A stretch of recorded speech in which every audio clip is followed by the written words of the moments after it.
এবার আন্দোলনরত জুনিয়র ডাক্তারদের তীব্র আক্রমণ শানালেন মন্ত্রী সিদ্দিকুল্লাহ চৌধুরী। একদিকে বৈঠক চেয়ে ফের মুখ্যমন্ত্রী চিঠি দিচ্ছেন, আর অন্যদিকে আক্রমণ তারই মন্ত্রিসভার সদস্যের। ভণ্ডামি করছেন, বাড়াবাড়ি করছেন জুনিয়র ডাক্তাররা। এই আন্দোলনকারীদের পেছনে কোনো রাজনৈতিক শক্তি আছে। मीरा सफेद तुरंत खुले, भरपूर झाग दे और इसकी स्मार्ट साइंस दे स्मार्ट केयर और फ्रेशनेस। मेरी चॉइस मेरा सफेद। রাজ্যের মুখ্যমন্ত্রীকে বিশ্বাস নেই? মাইনে নেওয়ার সময় বিশ্বাস হয়, পদোন্নতির সময় মমতা বন্দ্যোপাধ্যায়কে বিশ্বাস হয়? এই প্রশ্ন তুলে আক্রমণ শানিয়েছেন সিদ্দিকুল্লাহ চৌধুরী। এগুলো তাদের ভণ্ডামি, এটা তাদের বাড়াবাড়ি। তাদের পিছনে ব্যাকগ্রাউন্ডে কোনো পলিটিক্যাল শক্তি আছে। ডাক্তাররা রাজনীতি করে, রাজ্যের মুখ্যমন্ত্রীকে বিশ্বাস নেই, মাসে যখন মাইনে পান তখন বিশ্বাস হয়। এরপরে আপনাকে যখন গ্রেড বাড়াতে হবে, আপনাকে আপার ডিভিশনে যাবেন, তখন মমতা ব্যানার্জি স্বাস্থ্যমন্ত্রীর প্রতি বিশ্বাস থাকে, আর এখন বিশ্বাস নেই। কি দিক, কোন বিচার? যারা করছেন অন্যায় করছেন, বাংলার মানুষকে ধৈর্যের পরীক্ষা নিচ্ছে। এই ধৈর্যের পরীক্ষা নেবেন না। ওরা চাইছে পাবলিকের সাথে ঝগড়া হোক, ওরা চাইছে পুলিশের সাথে সংঘর্ষ হোক, সেটা মানুষকে দেখাবে। মুখ্যমন্ত্রী নিজে স্বীকার করছেন, এসো কথা বলি। ওই বলছে যে আগে রেকর্ড করতে হবে, কি হবে না? তারা কোন ধরনের লেখাপড়া শিখেছেন মুখ্যমন্ত্রী বলতে পারছেন না। তার একটা সৌজন্যতা আছে, কিন্তু এটা খুব বাড়াবাড়ি।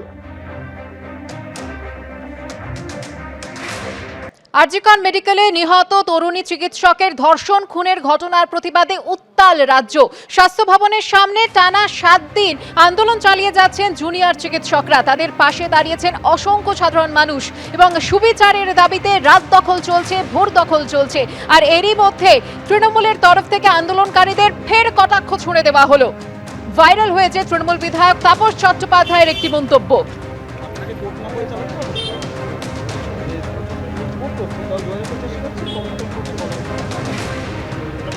কোট না করে বলছি, হাততালি দিয়ে দিয়ে ডিস্কো ড্যান্স করে কোনো আন্দোলন সফল হয়। কিছুদিন মানুষকে বিভ্রান্ত করা যায়, এটা কোনো হয় না। আন্দোলনটা একটা গতিপ্রকৃতি আছে। তবু রাজ্যের মুখ্যমন্ত্রী তিনি বসে থাকবেন 2 ঘন্টা। কালকে তিনি নিজে আসেন, সবাইকে বললেন বাড়িকে ডাকবেন। একটা বাচ্চা ছেলে বৃষ্টিতে ভিজলে বলছেন চা খেয়ে যান, আজ কিছু না করে মোটে না চা খেয়ে যান। এমন ব্যাপার আমরা এই সৌজন্য দেখাতে পারবো। আন্দোলনের সম্পর্কে এই ধরনের কথা বলে আন্দোলনকে ভাঙার চেষ্টা হচ্ছে, কিন্তু আমরা বলতে চাই এই ধরনের কথা যতই তারা বলবে তারা আরো ধিকৃত হবে, কারণ মানুষ আমাদের সাথে রয়েছে।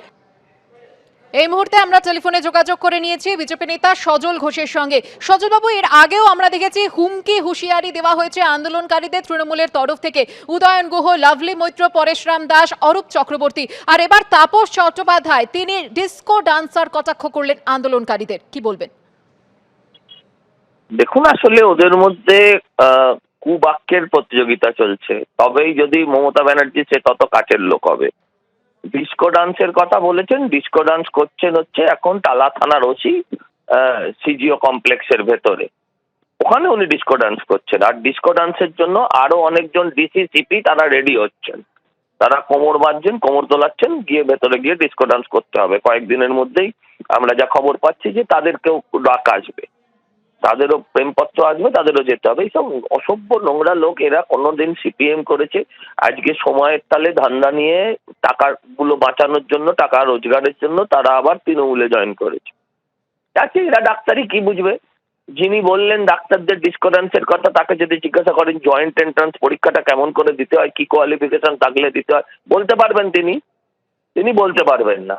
কিন্তু এই কথাটা বললে পরে, ডিস্কো ডান্স করছে ডাক্তার বললে পরে যেটা হবে, সারাদিন টিভিতে থাকবেন উনি, সারাদিন টিভিতে থাকবেন। এই সমস্ত অসভ্য বড় বড় লোকের জন্য আজকে একটা সরকার এইরকম ভাবে মেলাইন হচ্ছে। ডিস্কো ডান্স ওনারা করেননি, ডিস্কো ডান্স দেখাচ্ছে, সত্যিই দেখাচ্ছে সরকার। ওই যে ফাঁকা ঘরে চেয়ার পেতে বসে, ওটাও একটা ডিস্কো ডান্সের পোজ। ওই যে খিঁচমেরি ফটো করে 4 জন মিলে, ডিজি, মুখ্যমন্ত্রী, তারপর আপনার হেলথ সেক্রেটারি সবাই মিলে দাঁড়িয়ে যেটা করলেন, সেটা আরেকটা পোজ। এই চা খেয়ে যাও, চা খেয়ে যাও, সকালে বলেছে কেউ কিছু দিলে খাবে না, বিকেলে বলছে চা খেয়ে যাও। একটা ডাক্তার ওর চা মুখে নেয়নি, ওটা হচ্ছে আর একটা পোস্ট। তোমরা বৃষ্টিতে ভিজো না, কি যন্ত্রণা হচ্ছে ওনার, উনি সারা রাত ঘুমননি, তার জন্য ওরা বৃষ্টিতে ভিজছে বলে।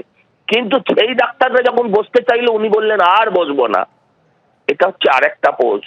এসব করে মানুষ আজকে স্থিতি বিরক্ত, মানুষ আজকে সকাল থেকে রাত অবধি শুধু একটাই প্রার্থনা করছে যে মা দুর্গা তুমি এসো, কিন্তু তার আগে এই সরকারের বিসর্জন করাও। ধন্যবাদ সজল বাবু আমাদের সঙ্গে কথা বলার জন্য।